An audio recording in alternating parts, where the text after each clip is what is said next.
За би нэг нийслэлээс нэг хоёр зүйл тодруулъя.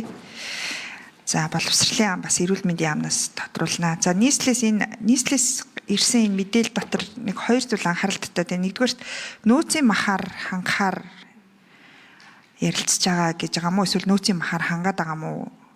Энд чинь жоохон анхааралтай байна. Энэ яг эрүүл ахуй, шимт хижээл тэр талаасаа болж байгаа мó? Тэгээ одоо махны үн өссөн гэд хүүхдүүдтэй нөөцийн махаар одоо энэ хоол хүнсийг хангах гэдэг нь үл гэж харагдаад байна. Нэгдүгээрт энийг нэг тодруулаад өгөөч. За хоёрдугаарт нийслэлд бас дотор байр гэж байгаа. Нийслэлийн мэдэн дээр ерөөсөө нийслэлийн хэмжээнд байгаа дотор байрны хүүхдийн хоол шимт хижээлийн талаар мэдээлэл ерөөсөө огт тусгаагүй байна. Энийг нэг тодруулж өгөөч гэсэн ийм хоёр асуулт байна. За түрүү эрүүл мэндийн яамд гэсэн орон нутагт ялангуяа ханган нийлүүлэлттэй холбоотойгоор 75% нь баг гурил будаагаар илүү одоо дүүргэх маягаар тий шимт хоолны манд бүтэц өөрөд хийж явж байгаа гэд. Энэ яг бодит байдал газар дээр очиход бас ялгаа ахгүй юм лээсэн л да. Увс аймаг, өмнө говьд, орон говь гэдэг ингээд хөдөө орон нутгуудаар ажиллахаар орон нутаг болгон харилцаа адилгүй, хоолт хижээлийнх нь бүтэц бол харилцаа адилгүй. Тэр болгон шин ногоо жимсхнэр хангаад байх боломжгүй ийм аймаг орон нутаг сумдууд маш их байгаад байна. Тэрийг нь арай нэг хүнс хөдөө аж ахуйн яамнаас бүтцийн хувьд, зохион байгуулалтын хувьд хийгээд теорийн хувьд зохион байгуулалтын ингээд зохион байгуулад яг энэ орон нутгийн аслагдмал байгаа энэ сум аймаг орон нутгийн хүүхдүүдийн хоол шимт хижээлийн бүтцийг нэг өөрчлөх тал дээр ажил хийж байгаа болов уу? Тийм санаачлага байна уу? Одоо судалгаа шинжилгээ хийж гин үү гэдэг дээр маш тодорхой хариулаад өгөөрэй. За 3 дугаарт яг энэ ирж байгаа тоо мэдээлэл судалгаанууд дотор байрны хүүхдийн асуудал тун бага байгаад байна. Хүүхдүүдийн шимт хижээлийн дутагдлын шинжилгээч гэдэг юм янз бүрийн шинжилгээнүүд хийхээр нийтэд нь хийчихэд энэ дотор байрны хүүхдийнхийг та хэд маань нэг ялгаад англиад нэг тусдаа ангилал үүсгээд тусдаа бүртгэл үүсгээд өгж байгаа хоол шимт хижээл нь өөрөө тэр хүүхдүүдийн бие биелдарт хэрхэн тохирч ийн ямар одоо өөрчлөлт гарч ийн гэдгийг энэ хэмжих тал дээр нэг ажлыг нэг зохион байгуулах тал дээр бас санаачлага ажил зохион байгуулалт байгаа юу? Ялангуяа дотор байрны хүүхдэд бол бид нар бол маш их анхаарал тавих хэрэгтэй. Гэрээсээ 200 гаруй хоног гэрээсээ хол суралцж байгаа ийм хүүхдүүд үндсэндээ төр өөрөө бүрэн энэ хүүхдүүдийн эрүүл мэнд бие биелдрын хөгжлийг нь төр өөрөө хариуцж авна гэдэг ингээд дотор байранд байлгаж байгаа хүүхдүүд ахгүй. Тэгэхээр зөвхөн хоолоор хязгаарлалтгүй өөр бусад шимт хижээлийн асуудлын ч гэсэндээ бид нар дотор байрны хүүхдүүдийг анхаарах хэрэгтэй гэж хараад. Тэгээ нөгөө ирж байгаа мэдээлэл дотор ерөөсөө дотор байрны хүүхдийн мэдээлэл тусдаа ангилагдаж ерөөсөө гарахгүй байна. Тэгэхээр энэ дээр бас холбогдох албан тушаалтнууд нь хариулаад өгөөч. Боловсролын амасын дотор байран дээр хариулт өгөөрэй гэж хүсье. За нийслэлээс тэгвэл 2 номер. За амар төвшин дарга. За баасан жаргал гишүүний асуултанд хариулъя. За манай Улаанбаатар хот дээр хүүхдийн зөвлөл ингээд байгууллагад тэр дунд бол энэ хүнсний асуудал дээр онцгой анхаарад зөвлөл дээр бол асуудлууд шат болгон дээр анхаарагдаад явж байгаа. За нэгдэх том асуудлууд энэ аж ахуйн тооцоод үйлдвэрүүдийн газруудаар дамжуулахгүйгээр энэ хувийн хвшил рүү хэрхэн яаж шилжүүлэх вэ? Хувийн хвшилтэйг хэрхэн яаж амжих вэ? Бүх газарт бүх шатанд ингээд төрийн оролцоог ингээ байхгүй болох, хувийн хвшилтэйг хамтарч ажиллах, төр нь өөрөө стандартаа хангуулдаг, эрүүл ахуйн стандарт хяналтаа тавьдаг энэ чиглэлээр энэ зөвлөл маань ажиллаад бол явж байгаа.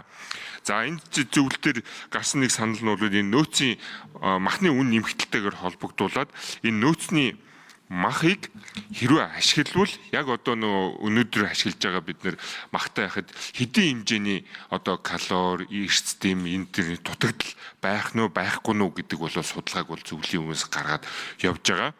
За судалгааны дүнгийг бид нэр авч үзээд за ямар ч юм бол хүүхдийн цэцэрлэг болон сургуулиуд дээр бол одоогийн байдлаар зөвлөл дээр бол танилцуулдаг байгаа. Зөвлөл дээр танилцуулагдсны дараагаар бид нэр нөөцийн махыг бол сурвалж цэцэрлэгтэр ашиглахгүй гэдэг бол дүгнэлтийг бол гаргах гад явж байгаа. Ямар ч юм бид нэр бүх талын нөгөө судалгаагаа бол хийгээд явж байгаа. Энэ судалгаа нь яагаад хийгдсэн бэ гэвэл та бүхэн харж байгаа бол 2012 онд бол хүүхдийн хоол 1650 төгрөг байгаад мах бол 5000 төгрөг байсан.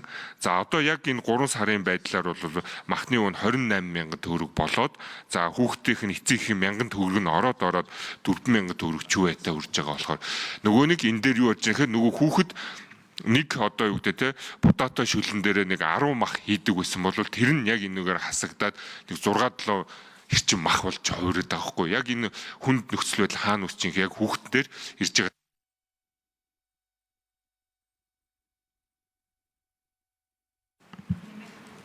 Нэмэлт 1 минут уу? За 2 номер нэмэлт 1 минут гүцээгээд хариулъя. Тэгээ яг энэ махны үн, гурилны үн, за тэгээд ногооны үн нэмэгдэхээр хаана энэ дээр тусаад байна гэх юм бол яг нөгөө цэцэрлэгийн, сургуулийн, хүүхдийн хоолн дээр тавигдж байгаа ширхэг будаа, ширхэг мах, шүлний их баг хэмжээ, ширхэг төмсний, ширхэг лувангийн тоон дээр л шууд яригдаад явчихж байгаа. За ийм болохоор ингээд нийслэлээс бол яг энэ тоон хэмжээг нь бууруулахгүйгээр зас ямар арга хэмжээ байна гэдэг үл нөөцөн дээр судлаад явсан. Тэгээд шинжилгээ дүгнэлтэн дээр бол нөөцний мах ашигласан хэрэггүй гэдэг дүгнэлт бол гарсан байгаа. За боловсролын яам 1 номер. За хоол үйлдвэрлэлийн хэлтсийн дарга Түмэн Жаргал хариулъя. За яг харахгүй гишүүний хэлж байгаа үнэн яг дотор орны хүүхдийн хоолны шимтгийллийн асуудал дээр бид нар бол онцгойлон анхаарах ёстой. Яг тэгвэл 24 цаг тэндээ амьдарч байгаа 6-аас 18 насны 35 мянган гаруй хүүхдүүд байж байгаа. За энэ дээр боловсролын яамны зүгээс ямар арга хэмжээ авч байгаагаар нэгдүгээр түрүүн би хэлсэн хоолны зардлыг нэмэгдүүлэх асуудлыг бол бид нар улсын жил болгоны төсөвт бол яамны зүгээс бол саналаа хөрвүүлдэг байгаа. За хоёрдугаарт бас яг энэ эрүүл мэндийн яамнаас хийсэн тэр хоол шимтгийллийн 6 дугаар судалгаанд бид нар хамгийн сүүлд 24 онд яг энэ сургуулийн насны за тэр дундаа дотор ойрын амьдарч байгаа өсвөр насны хүүхдүүдийн хоол шимтгийллийн байдлын судалгааны үзүүлэлтүүдийг оруулж өгсөн байна. За энэ судалгааны дүнгээр яг энэ өсвөр насны хүүхдүүдийн хоол шимтгийллийн байдал нь бол илүү бүр бага насны багангийн хүүхдүүдээс илүү дутагдaltaй байна гэсэн ийм дүн гарсан.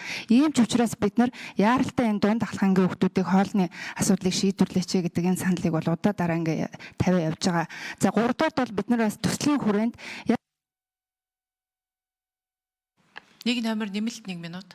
3 дугаарт бид нар түрүүн хэрэглэсэн олон улсын байгууллагатай хийж байгаа төслийн хүрээнд дотор ойрны хүүхдүүдэд зориулсан яг дотор ойрондоо амьдарч байх үедээ хоол шимтгийллийн боловсрол олгох тусгай хөтөлбөрийг бид нар боловсруулад 11 аймагт яваад туршаад үзсэн байж байгаа. Тэгэхээр энэ хөтөлбөрийг яг сургууль хүүхэд өөрөө дотор ойрондоо амьдарч байхдаа зөвхөн шимтгийлтэй хоолоор хангагдаад зохицохгүй эрүүл мэнд яг хоол тэжээлийн боловсролоо яаж авах вэ гэдэг энэ хөтөлбөрийг бид нар бас боловсруулаад чиглэсэн ажлыг хийгээ явж байгаа. За хүнсгүдэн аж ахуй яам. Баасан жаргал гишүүний 5 номер. За баасан жаргал гишүүний асуултанд хариулъя. Тэгээд нэг ийм ойлголт бас байгаад байгаа. Тэгээд энийг бас бид аль аль талдаа бас зөв ойлгох хэрэгтэй байна. Нөгөө нөөцийн мах бол одоо юу гэдэг нь чанар багтаа муу гэхээс илүүтэйгээр бид нар бол нөгөө улирлын чанартай энэ хөдөө аж ахуйн салбар маань нийлүүлэлт хийж байгаа. Махны салбар муу ялгаагүй. Төмс хүнсний ногооны салбар муу ялгаагүй улирлын чанартай байна. Тэгэхээр энэ хүнсний тухай хуулиараа аймгийн нийслэл бүх шатны засаг дарга хүнсний хангамт нөөцөө бүрдүүлэх юм хуулийн заалттай. За дээр нь орон нутгийн өмч компани гэдэг юм уу тухайн орон нутгийнхаа хүнсний хэрэгцээт агуулгах зойр одоо тэр бусад тэр хатуу тэр зөөлөн дэд бүтцүүдийг орон нутгийн маань өөрөө бий болгомоор байна. Тэгээ аймаг орон нутаг болгон өөрөө харилцан адилгүй. Зарим нь мал аж ахуй дээр суурилсан эдийн засгт, зарим нь уул уурхай одоо юу гэдэг газар тариалангийн бүс биш гэдэг юм уу одоо мах сүний нийлүүлэлт нь харилцан адилгүй байгаад байгаа. Тэгэхээр аймаг орон нутаг зөвхөн энэ удирдлага менежментийн зохион байгуулалтаас хамааралтай аймаг орон нутагт зохион байгуулалтыг хийх бололцоо тооцоо судалгаанууд байж болохоор байгаа байхгүй. Энэн дээр тухайн аймаг орон нутгууд нь ямар бүтээгдэхүүн дээр бид нар хоромсолтой байна, ямар 5 номер нэмэлт 1 минут. Ямар бүтээгдэхүүн дээр зохицуулт хийж болмоор байна, ямар бүтээгдэхүүн дээр бид нар хангамжуудыг нэмэгдүүлж болмоор байна гэдэг. Одоо хурлын шийдвэр гаргаад бид нар гурил дээр тодорхой арга хэмжээ авч болж штэ баруун бүсүүд дээр. Яг энэтэй адилхан одоо төмс хүнсний ногоон дээр намар одоо ургац сургаалтын үед нь говийн бүс тариалангийн бус аймагуд нь тариалан бүхий аймагуудаа гэрээ хэлцлээгээд холбогдох агуулгах зойрынхоо нөөцийг бүрдүүлээд ногоогоо татан олттойг хийгээ явуучаад үний өсөлтөөс хамгаалж бололцоотой байна. Махан дээр ч гэсэн бид нар одоо өрхийн дундаж хэрэглээ бол одоо намар ижний цагаар мах шөлөө бэлдээл одоо хавар үлдэл одоо цум болтол хэрэглээл явж байгаа шүү. Яг энэ хэлбэртээ махны үн хамгийн хамд байдаг одоо 7-8 сар дээр нь бид нар агуулгах нөөцийнхөө тэр бүрдүүлбэрийг бүрдүүлээд үе шаттай нийлүүлээ явах юм бол бид нар үнийн хөөргөлөл, инфляц энэ зүйлүүдээс бол хамгаалах боломж бол байгаа шүү дээ. Яг зүгээр ингээд шимт хижээлгээд ярихаар бол нөгөө нэг хүүхдэд байх илчлэг шимт хижээлгээд энэ нормтын маань шинжлэхтэд одоо гараад ирэхэд за улсын хэмжээнд аймаг сумаараа хангамж нөөц нь юм байна, дутагдaltaй тэд байна, дутагдлгүй нь тэд байна. За хоорондоо энийг ингэж шилжүүлж болохоор байна гэх юм бол За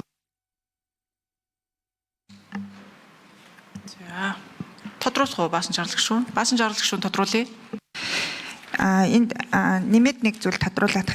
Одоо тэгэхээр нөгөө аслагдмал аймаг орон нутгуудын хэмжээнд байгаа энэ хоол хүнсний дутагдaltaй байгаа зарим одоо асуудлуудыг орон нутаг өөрөө менеж хийгээ шийдэх боломжтой гэдэг утгаараа хариулж байна уу тий. Тэрнээс ямар нэгэн байдлаар нэгдсэн бодлого бол шаардлагагүй гэсэн ийм хариулт өгж ийн гэж ойлголоо. Зөв. Тэгэхээр чи нөгөө тээвэр янз бүрийн асуудлууд дээр энэ зардал нөгөө нэг хүүхдийн хоолны мөнгө 6,000 тэргээд байгаа чинь хэр одоо багтаамжтай байх юм бол дээрэс нь манай 21 аймгийн 6 аймаг нь өөрийн төсвөрөөр орлогоо бүрдүүлж байгаа. Бусдын дандаа татаастай байгаа шүү дээ. Тэгэхээр нөгөө бусад аймагуудын нөгөө татаастай байгаа аймгийн хүүхдүүдийн асуудал яах вэ гэхээр би энэ дээр юм нэгдсэн бодлого байж болохгүй юу? Ямар нэгэн энэ аслагдмал энэ аймаг орон нутгийн хүүхдүүдийн шимт хичээлийн асуудлыг нэг анхаарсан юм бүтэц бодлогын юу байж болохгүй юу гэж тодруулаад байна. За тодруулах нэг зүйл маань энэ эцэгчүүдээс 1000 төгрөг аваад явж байгаа тий. Тэгэхээр үүнтэй холбоотой цэцэрлэгийн хүүхдүүдийн хамрагдалтанд нөлөөлж байгаа юу гэсэн ийм. Одоо жишээ нь Өмнө Говь аймаг, Орхон аймаг гэдгээр өөрсдөө орлого олдог аймагуд. Энэ аймагуд бол өөрсдийнхөө бараг тий орон нутгийн төсвөөрөө энэ хүүхдүүдтэй шимт хичээлтэй хоолоор хангах асуудлыг шийдчихэд байгаа байхгүй юу. Тэгтэл татаас авдаг тэр аймагуд чинь юусэн ингээд орхигдчод байна. Тэн дээр чи хүүхдүүд хаана амьдарч байгаасаа болоо шимт хичээл нь дутуу хөтөө тий янз бүр болоод байна штэ. Хүүхдүүдийн өсөлт ч гэсэн өөр байна гэдэг. Энэ дээр бодлого гаргаж байгаа юм байна уу? Харж байгаа шийдлүүд байна уу гэдэг маш чухал асуудал байна. Асуулт байна. Хэн хариулах вэ? Бодлогын уялдаа холбоо иймэрхүү асуудал дээр засгийн газар дотроо ярилцж байгаа асуудлууд байна уу? Одоо тэгээ сайд нар нь байхгүй болохоор. Дараагийн асуулт нь юу байлаа? Тэгээ цэцэрлэгийн хамрагдалт эцэг эхчүүдээс авж байгаа мөнгнөөс хамаарат хэр яаж 1 номер боловсролын яам.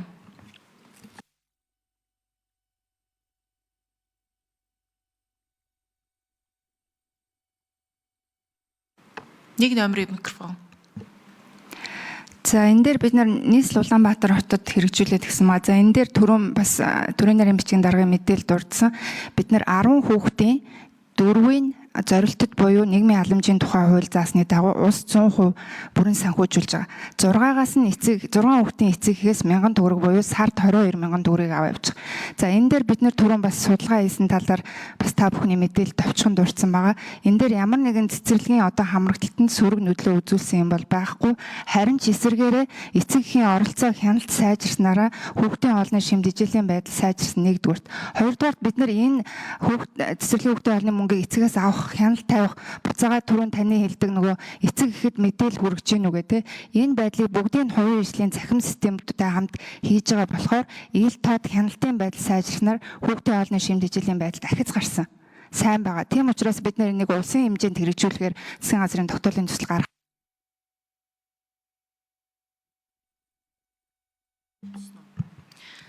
За бид бас үргэлжлэлийн байнгын ороо одоо удахгүй хуулийн өөрчлөлт орох юм бол засгийн газар чиглэл өгдөг байнгын ороо олно. Тэгэхээр яг ийм салбар дунд хаягдаад байгаа. Одоо өнөөдөр асууж штэ хүүхдийн хоолны шимт хичээл чинь бүс нутгаас хамаарад өөр байна. Тухайн орон нутгийнхаа орлогоос хамаарад өөр байна. Энэ дээр бид нар тэгвэл аслагдмал эсвэл тэр татаастай байгаад байгаа аймагуд дээр ямар бодлого байх юм бэ гэхээр хүнсүүд аж ахуй яамч хариулж чадахгүй, боловсролын яамч хариулж чадахгүй, эрүүл мэндийн яамч хариулж чадахгүй. Тэгэхээр нөгөө салбар хоорондын уялдаа холбоо гэдэг юм бодлого гарах үед ингээд уялдааг байгаагийн л шинж. Ийм л асуудлуудыг бид нар үргэлжлэлийн байнгын орон дээр авчирж байгаа шийдэж байгаа. Тэгэхээр ийшээ бас чиглэсэн тийм засгийн газарт чиглэл өгсөн ийм арга хэмжээнүүдийг бид нар үргэлжлэлийн байнгын орооноос хийх ёстой байна гэд харж байна. За дараагийнх нь Лувсан Жамц гэсэн өөрийнхөө юг байрыг те дарааллыг Бэйсэн гишүүнд бас хүнд